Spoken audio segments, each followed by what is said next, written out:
Good afternoon. Today I'm going to be reviewing the Citizen Red Arrows Promaster Air Navihawk. This watch is available at your local jeweller or on the Citizen official website for €499. So firstly, let's look at the box that the watch comes in, and then I'll talk you through the specifications of the piece. So the watch comes in a watch box which is housed inside this outer cardboard box, so I'll take out the watch box and show it to you. This is the watch box itself, and as you can see, aesthetically pleasing because on the lid to the watch box we have the Red Arrows crest. On the front we also have Royal Air Force Red Arrows. The Red Arrows are the aerobatic team of the British Royal Air Force. One removes the lid, which is a snug fit to the base. Base is upholstered with red velour fabric to a good standard, and there's a cutout in the centre which houses this folded piece of metal. So the metal can be manipulated to suit wider or smaller bracelets, and the top side and the underside of the metal strip is upholstered with red velour fabric to a good standard which matches the base. It's a snug fit inside the cutout, and it does a good job of protecting the watch in shipping from moving around and getting damaged. So good presentation, and I like the detail of having the Red Arrows crest on the top of the lid and also Red Arrows Royal Air Force. Very aesthetically pleasing presentation. With regards to items that come with the piece, one just gets this guarantee and watch care information leaflet which you fold out, and I'm pleased to report on the reverse it details that this piece is covered by an incredible 5-year international warranty, and you can in fact extend it by a further 1 year to 6 years simply by registering your watch online on citizenwatch.ie. So I want to give due credit to Citizen here because this is unprecedented. This is the first time I've seen a low tier piece with an incredible 5 to 6 year warranty included. Usually low tier pieces between €0 and €500 price point only have a 12-month international warranty. The industry standard for high tier pieces at €10,000 plus is 5 years. For example, Rolex offer a 5-year international warranty. That is to be expected, but one doesn't see it with a €499 piece. It's the first time I've seen it. It is unprecedented, and one certainly doesn't see 5 plus 1 year extension simply by registering your piece online. 6 years of international warranty in total is incredible. They deserve full credit for that. Now one can fold out the leaflet, and inside it also serves a dual purpose because it's the warranty certificate but also the owner's instruction manual. Clear concise diagrams. The instructions are in English, and it details the operation of the movement used, which is the Citizen Caliber B620 Eco Drive Chronograph. And lastly, one also gets this Citizen tag, which is cardboard. On the reverse, it has a QR code for the piece, the full reference number of the piece, also the caliber used, which as I've detailed is the Caliber B620 Eco Drive Chronograph, and the barcode for the piece. So with regards to the specifications of the piece, we have a 40mm case diameter. We have a lug-to-lug measurement of 44.7mm, a thickness of 13.7mm, and a lug width of 20mm. The President style bracelet is tapered and flared. So, to clarify, the lug width is 20mm, but the bracelet is wider than the lug width. It is flared and tapers from 21.7mm at the lugs down to 17.8mm at the 2-button push clasp. 2-button push clasp is pressed stainless steel rather than solid milled stainless steel. Has Citizen engraved with high definition engraving, beautiful luster which is longitudinal on the body, and that complements the longitudinal bust satin finishing to the flanks. No sharp edge to the top edge or the low edge, and the 4 corners have been deburred well. No sharp edge to the undercuts to the flanks, correctly proportioned. However, the negative is we only have 1 micro adjustment hole. I'd like to see Citizen update this and upgrade it to a ratcheting micro adjustment clasp, or alternatively, if they want to continue using a press body clasp, have 4 or 5 micro adjustment holes drilled in the flanks. 1 is the bare minimum. The problem with this only having 1 micro adjustment, which is half a link of adjustment, is it's difficult to get the correct fit on this President style bracelet because it only has full President style links. As an alternative to updating the clasp, Citizen could simply add a half link on the 6 o'clock and a half link on the 12 o'clock side of the bracelet, because sometimes adding or subtracting 1 full President style link from a bracelet doesn't give the desired fit. The bracelet is slightly too tight or too loose, and only having half a link of adjustment with 1 micro adjustment hole means that it's difficult to size. So a half link on the 6 and the 12 o'clock side would be beneficial, and also 4 or 5 micro adjustment holes in a longer clasp as an alternative to a ratcheting micro adjustment mechanism. We have a flat sapphire crystal. Now the negative is there is no AR coating. Presumably Citizen do not use AR coating on their Eco Drive powered pieces because they need the maximum amount of light to enter the dial, because this piece is not battery powered as per normal quartz modules, it's actually powered by light. The light converts into energy, and the energy powers the Eco Drive caliber. This is powered by the B620, which is an Eco Drive chronograph, and it has an incredible 270 days of power reserve when it is in the dark, and that's without charging from light. But the negative is it does not have AR coating, as you can see. When I tilt the piece at an oblique angle, there is a lot of glare and highly reflective nature. This would of course benefit from clear AR coating on the underside to reduce the glare and the reflection, because as it stands it's like a mirror. But on a positive note, that does allow the maximum amount of light to enter the crystal and also the dial, and therefore charge it up to its maximum. So we have mirror polished sword hands. The hour hand looks like a mill-sub style hand, and the sword minutes hand also contrasts very well with a black Eco Drive dial. 3 sub-dials are recessed into the Eco Drive dial, and they have silver rings, which is very aesthetically pleasing. They're mirror polished, correctly proportioned. I like the dial layout, symmetry is good, and we have a date complication cited at 4 o'clock. So, with regards to the bezel, it's solid 316L grade stainless steel and black PVD coated. Gear tooth profile to it, so it's grippy and tactile. One can get good purchase even when one has a wet hand or wearing gloves. And also has these flats on the gear tooth bezel. Nice attention to detail, because they've inlaid the rectangle flats with red rectangles, as you can see. And this adds interest and also complements the red tachymeter scale around the circumference of the dial. So, very aesthetically pleasing, the red rectangles, and the gear tooth bezel is correctly proportioned. Black PVD coating is excellent. The gear teeth have a large chamfer on the top edge, and that deletes the sharp tips to the gear teeth, but it also remains very grippy and tactile, easy to get good purchase with one's index finger and thumb.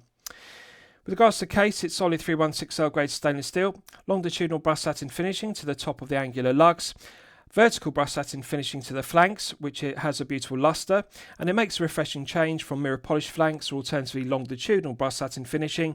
The vertical brush satin finishing is fine and grained, has a nice fine grained finish. Large bevels which run the full length of the case, and they mark the transition between the top of the angular lugs and the flanks of the vertical brush satin finishing. So large mirror polished bevels are very aesthetically pleasing. Just bear with me, I'll get the camera to focus. Nice crisp transitions, and the undercuts to the flanks have been deburred and chamfered very well, so no sharp edges to the undercuts to the flanks and also the undercuts to the angular lugs. Let's check the end links and the bracelet in detail. So female putted end links. Now, the end links are a good tight fit to the head of the piece, but the negative is, although they're female putted end links, they don't have much articulation. So just bear with me, I'll get the camera to focus. You can see they do feel nice and tight. They're a good tight fit to the head of the piece, but the actual female putted end link in the President style bracelet doesn't pivot as one would expect. It doesn't allow for a lot of articulation. It just moves slightly.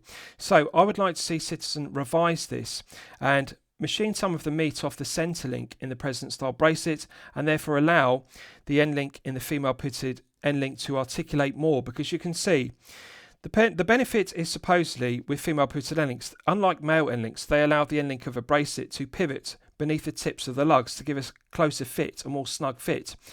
One doesn't get the benefit here. Visually, they do look aesthetically pleasing because they are female putted end links. If they use male end links, they'd have a large rectangle slab in the centre of the end link. So female putted end links look better, but they've missed an opportunity because we don't have the benefit. As you can see, they don't pivot as per normal female putted end links. So they could simply reduce the meat on the edge of the centre link, and that would allow the centre link in the bracelet to pivot, to articulate beneath the tips of the lugs. So there is room for improvement. In terms of articulation, articulates freely, doesn't feel stiff or kink, bracelet feels good. There is some slight play, but it's minimal, it's acceptable, it's not sloppy, doesn't rattle, doesn't click, and the bracelet itself, where it connects to the female putted end link, articulates freely, doesn't feel stiff or kink, so that's good. Brush satin finishing is beautiful, beautiful luster to the President style bracelet, and they've also added some detail because they've machined bevels. If you look at the outer links, they have bevels which are flats machined on the curved President style links, so this catches the light. Also the centre links have mirror polished rectangles machined, they have bevels on them, so this adds interest to the bracelet. So quality of the finishing, both the brush satin finishing and also the bevels, which are mirror polished, are finished very well. No sharp edge to the top edge or the low edge of the flanks, so it doesn't feel sharp, doesn't scratch the wrist. Articulates freely, doesn't feel stiff or kink, which is good. Push pins in the bracelets. Now, one could be critical and say at this price point, €499, one expects to see 1.2mm or 1.6mm screw pins. But however, these push pins have nice tight tolerances. It's not a sloppy bracelet, it doesn't rattle, doesn't have excess play, but it does articulate nicely. It does flow freely, so therefore it wraps around the wrist very well, doesn't feel stiff or kink, and it feels smooth, but doesn't rattle.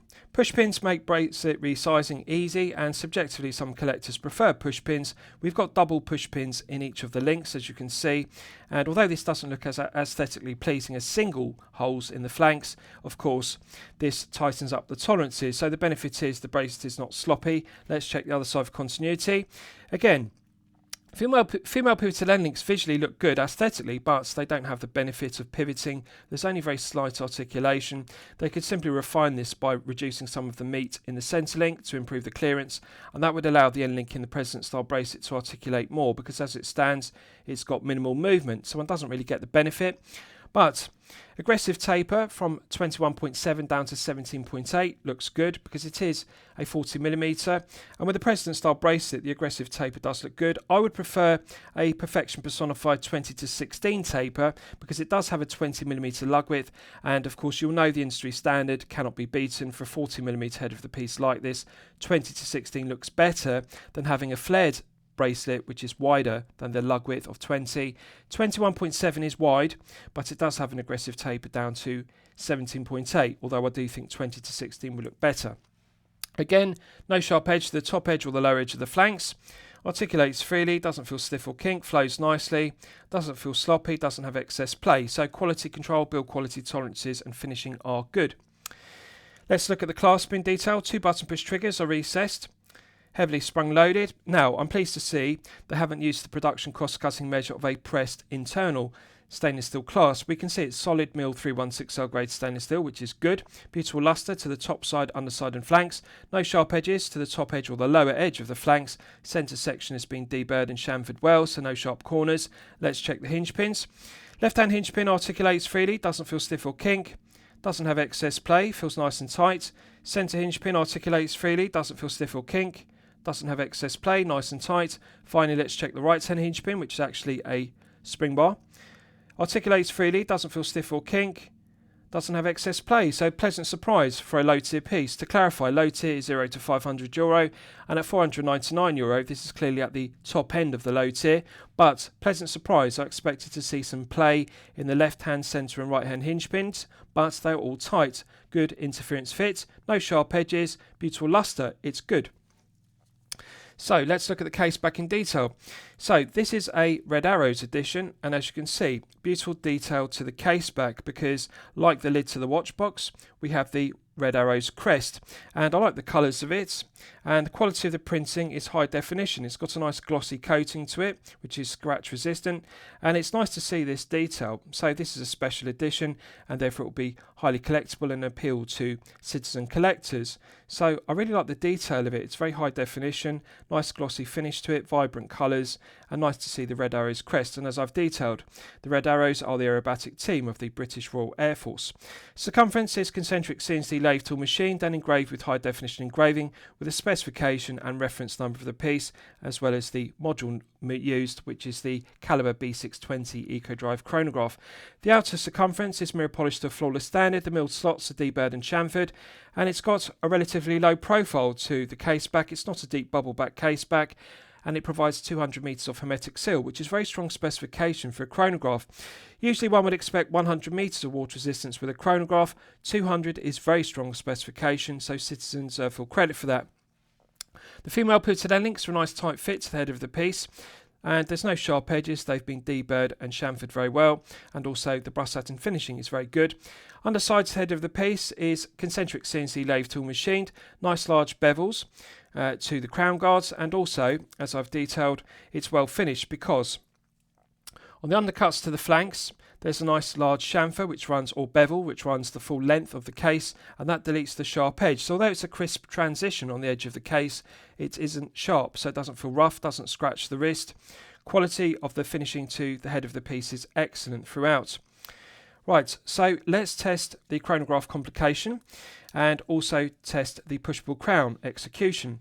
So this is powered by the Calibre B620 Eco Drive Chronograph, which is a 1/5 of a second chronograph, which measures up to 60 minutes.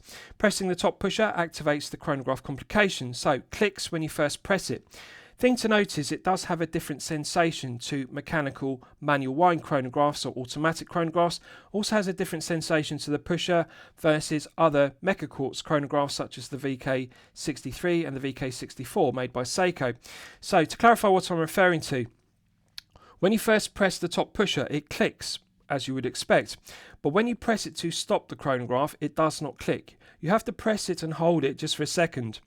It doesn't click the second time. When you start it, it has a click, and when you stop it, it doesn't click. So that's something that takes some getting used to. Now, pressing the lower pusher clicks, and that resets it. So you can see it cycles back round and resets bang on the 60-minute mark on the tachymeter and chapter ring. So it does take some getting used to. It takes some becoming accustomed to, because if you're familiar with the Seiko VK63, for example, that clicks when you stop and start the chronograph complication. It clicks when you start it and it clicks when it stops. With this Eco Drive B620, it doesn't. It clicks when you first start it, and you can see the red chronograph hand begins to tick around the dial. But when you press it the second time to stop it, you simply press it and hold it, but it doesn't have that clicking sensation. It doesn't have a loud audible click. So that's something that takes some getting used to. It's just a characteristic, or one could say novelty, of the Calibre B620. Pressing the lower pusher resets it, and that does click every time. And as you can see, the chronograph second hand begins to sweep around the dial and resets smoothly, and it resets bang on the centre, bang on 60 on the tachymeter every single time. So I'll just check it a third and final time. I always like to check chronograph complications 3 out of 3 times to check the alignment of the chronograph hand to see that it resets bang on the 12 o'clock index on the dial or bang on the 60 on the tachymeter. I like to confirm the alignment is correct, it's not too far to the left or the right.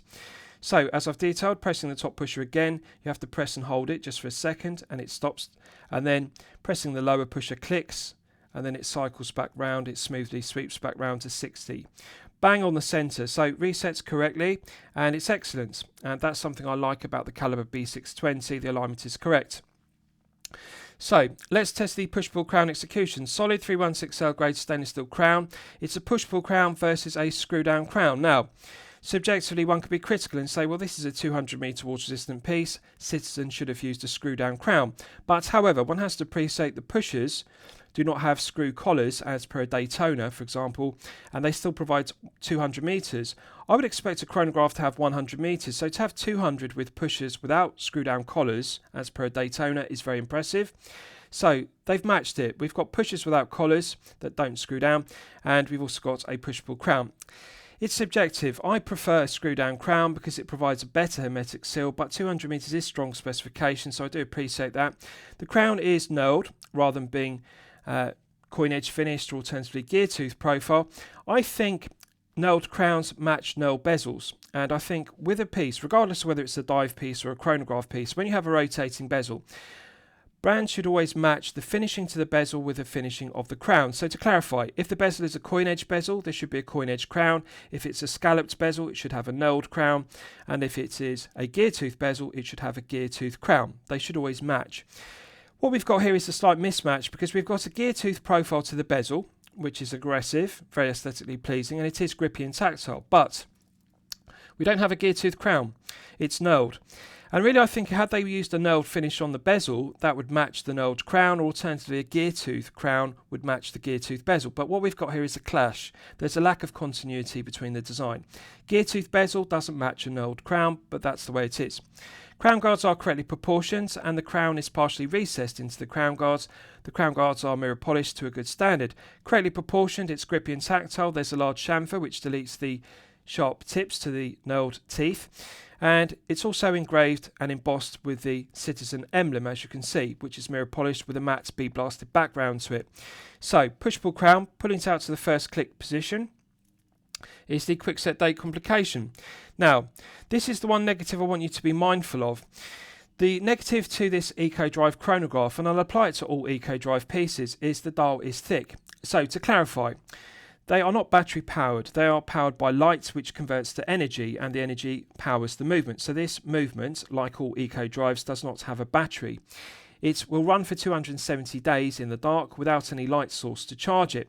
So the dials are thick, and of course this is compounded by the subdials which are recessed into the dial. So the dial needs to be thick enough to have the subdials recessed with the silver rings, but the negative is the date wheel, which is beneath the dial, is sunk very deep. And the problem with a thick Eco Drive dial is it permanently casts a shadow around the date window. You can see it's always shaded, and often shaded date complications are caused by a silver frame around the date window. The frame creates a shadow, which is the negative. It diminishes the legibility and the clarity. In this case, we don't have a framed date window in silver. That's not the issue. The issue is simply down to the Eco Drive dial being thicker than a normal dial. Usually watch dials are made from solid brass, and then the brass is either oil pressed or alternatively painted or enamel finished with glossy enamel paint or matte finished with paint. But in this case, the Eco Drive dial needs to absorb light and therefore convert it into energy for the movements, and the problem is the dial is therefore thicker than a standard solid brass dial. So you can see the problem. The date wheel is white and it has contrasting black Arabic numerals. The font is correct, it's sharp, it's high definition and crisp. That's not the problem. The black Arabic numerals contrast well with the white date wheel. That's not the problem. It's simply down to the Eco Drive dial being thick and therefore the date wheel being sunk very deep beneath it. And of course we have this shadow. They could refine this by scalloping the edge of the rectangle around the date window. Alternatively, they could simply enlarge the date window to make it larger, to make the date more visible, more legible, to improve the legibility and of course reduce the shadow. The problem is the shadow, it's dark. And really, I think they should delete the date complication, because when you have a date complication like this, which is dark on a black dial, the legibility is poor, and I think it would actually look better if they just deleted it completely and simply had the 3 subdials for the chronograph, because it would clean up the dial, it would look less busy, less cluttered, because when you have a date complication that's not easy to read, I think it's better just to delete it. It's just the way it is with Eco Drive dials. They are thick, that's just the way it is. So we are now in the date complication setting position, and when you rotate the crown anti-clockwise, the quickset complication clicks over with a nice positive click. Feels exactly the same as a Seiko VK63 or a Seiko VK64 Mecha Quartz. That's the sensation of the quickset date complication. It's got a light clicking sensation. It doesn't feel as heavy and solid with the indexing as a Seiko NH35A, which we'll all be familiar with.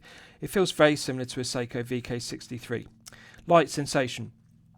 Putting it out to the second click position is the hacking position for setting the time, and you can see the movement is now hacked, therefore it's possible to set the time precisely to the second with the caliber B620 Eco Drive chronograph.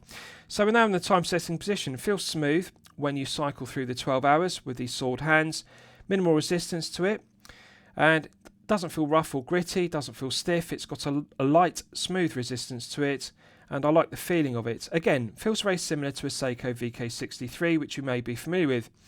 Minimal backplay. When you rotate the knurled crown clockwise and anti-clockwise, the sword minute hand almost immediately responds. There's not a lot of slack to take up. The meshing of the gearing is very good.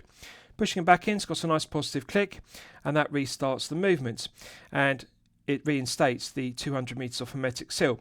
It is impressive to have 200 meters of hermetic seal on the pushers and 200 meters from a push-pull crown. Usually push-pull crowns only have 100 meters, and I'll give an example for reference. The Seiko 5KX has a push-pull crown, but it only provides 100 meters versus the screw-down crown of a 200 meter dive piece such as the Seiko SKX007. So with a 200 meter water-resistant seal, with 2 rubber O-ring gaskets, I would expect this to be a screw-down crown, but it's impressive Citizen can do it with a push-pull crown and without screw-down action. So impressive. Also, pushers don't have screw-down collars. It is impressive to have 200 meters versus 100.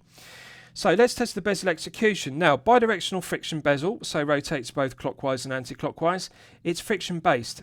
So to clarify, it doesn't have a click spring which engages in 60 or 120 grooves machined into the underside of the solid stainless steel bezel.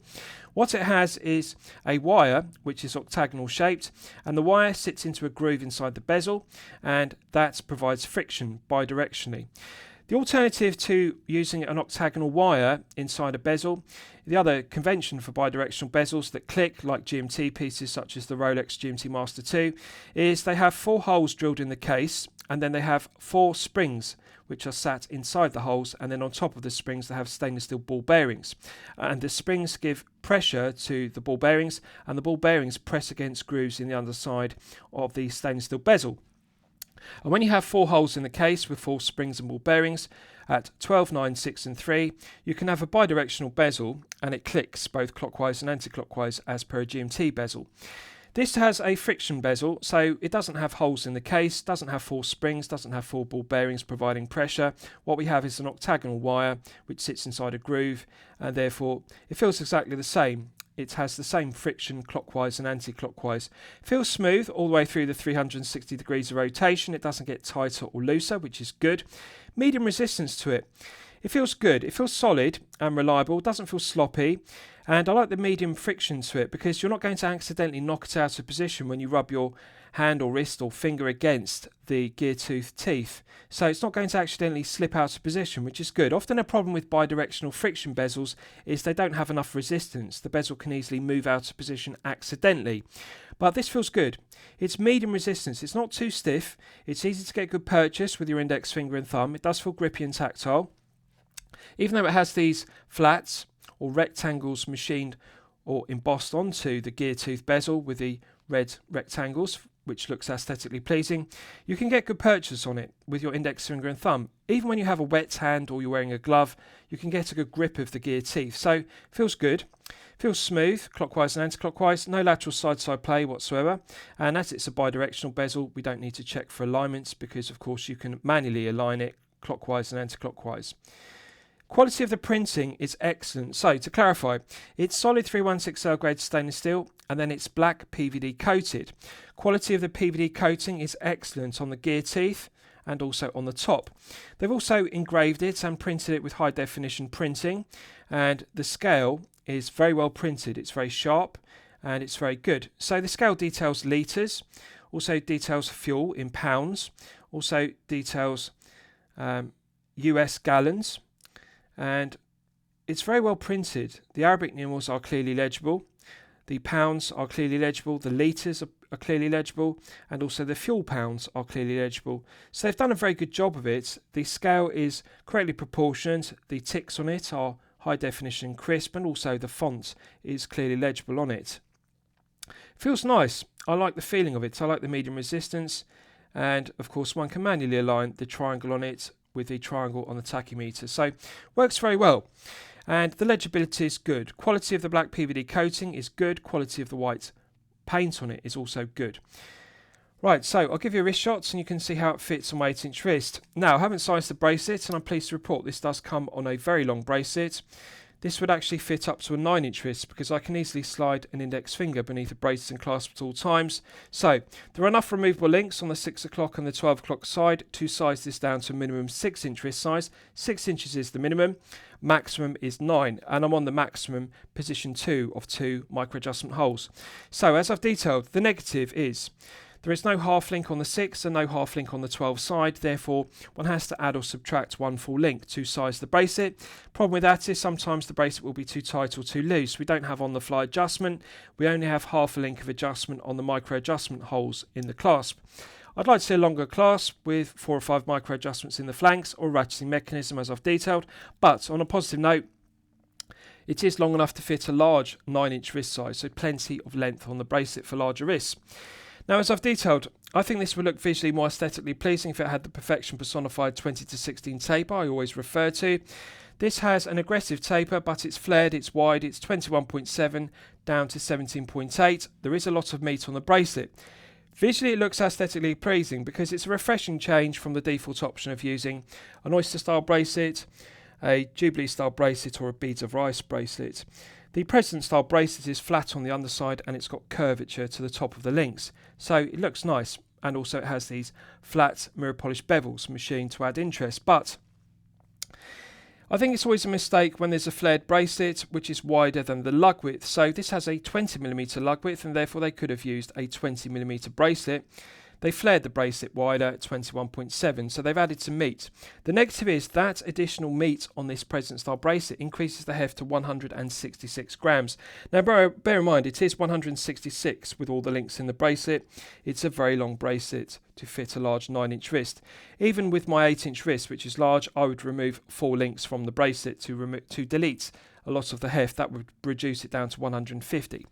If you have a 6 to 7-inch wrist, I would say you are going to be removing 8 links plus from the bracelet. Even if you have a large 7 to 8-inch wrist, you're going to be removing 4 to 6 links, and that will reduce it to circa 150. 150 is the sweet spot for a 40mm piece on a solid bracelet. Anything below 150 is the sweet spot, because if you're going to wear a piece for long periods of time, such as 8 to 12 hours per day, 150 and below gives comfort level, gives a feeling of heft on wrist, feels like quality, feels solid, but doesn't feel uncomfortable, doesn't feel top heavy like a thick slab of 316L grade stainless steel. So thickness is 13.7, marginally above the 13 sweet spot. That's something to be aware of if you're going to wear this as a daily wear piece. You'll know from my previous reviews, 13 and below is the sweet spot for thickness, because anything below 13 will easily slip underneath a shirt cuff if you wear business shirts. So at 13.7, it's 0.7mm above the sweet spot. You can still just slide it underneath a shirt cuff, but it's slightly more difficult because it's 0.7mm too thick. It does have a flat sapphire crystal, which is the correct choice. Had they used a box top hat crystal or a double dome sapphire crystal, that would have added 2mm of thickness, and of course at 15.7 it would be far too thick. 13.7 is okay, but I would prefer if it were 0.7 thinner at 13. Does have a relatively flat case back rather than a deep bubble back case back, so the angular lugs do angle around the wrist well. We don't have a large gap, but as I've detailed, they've really missed an opportunity here, because we do have female period end links. They are aesthetically pleasing, better than male end links, but we're not getting the benefit of a female period end link, because you can see it doesn't articulate very much, and therefore it doesn't close up the gap of the end link in the President style bracelet. There is still a gap beneath the end link in the bracelet.